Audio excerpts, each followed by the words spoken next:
दोस्तों, वीडियो को अंत तक देखें और सब्सक्राइब जरूर करें। गृहयुद्ध का खतरा। यमन के दक्षिण प्रांतों में अलगाववादियों ने खुद का शासन स्थापित करने की घोषणा की। सऊदी समर्थित सरकार ने गंभीर परिणाम की चेतावनी दी। अलगाववादियों को यूएई का समर्थन मिला हुआ है, जबकि सऊदी अरब यमन सरकार के साथ। यमन में सरकार और हूती विद्रोहियों के बीच गृहयुद्ध जारी। अब एक और खतरा मंडराया। सना। पश्चिम एशिया के देश यमन के दक्षिण में अलगाववादी समूहों ने रविवार को कई प्रांतों में खुद का शासन स्थापित करने की घोषणा की। उन्होंने सरकार के साथ हुए शांति समझौते को तोड़ दिया है।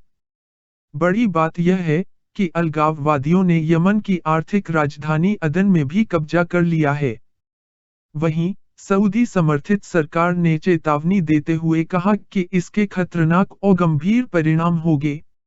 यमन के विदेश मंत्री मोहम्मद अल-हदेहरमी ने कहा, ट्रांजिशनल काउंसिल द्वारा की गई यह घोषणा सशस्त्र विद्रोह की शुरुआत और रियाद समझौते को लेकर अस्वीकृति की ओर इशारा करती है।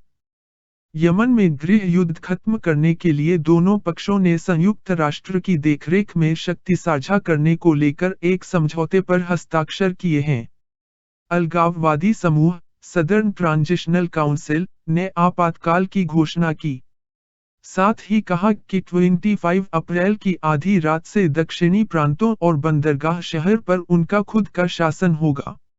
इन अलगाववादियों को संयुक्त अरब अमीरात का समर्थन यूएई मिला हुआ है, जबकि यमन सरकार को सऊदी अरब का समर्थन है।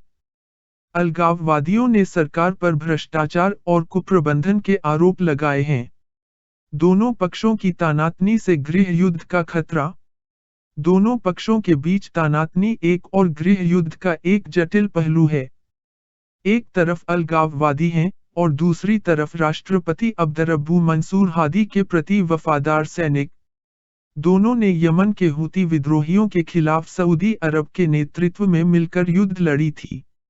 अलगाववादियों के कदम को सरकार ने खारिज किया।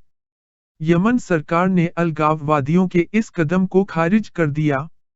विदेश मंत्री मोहम्मद अब्दुल्ला अल-हदरामी ने सऊदी अरब से अपना रुख स्पष्ट करने और सदर्न ट्रांजिशनल काउंसिल के विद्रोह के खिलाफ कदम उठाने को कहा है। ईरान समर्थित हूती विद्रोहियों से मिलकर लड़े थे। यमन में करीब 4 साल से गृहयुद्ध चल रहा है। एक ओर सऊदी अरब समर्थित सरकार है और दूसरी ओर ईरान समर्थित हूती विद्रोही। इन हूती विद्रोहियों से लड़ने के लिए अलगाववादियों ने सरकार के साथ मिलकर लड़ाई लड़ी है। अब अलगाववादियों का यह कदम देश को एक और गृहयुद्ध की ओर ले जा रहा है।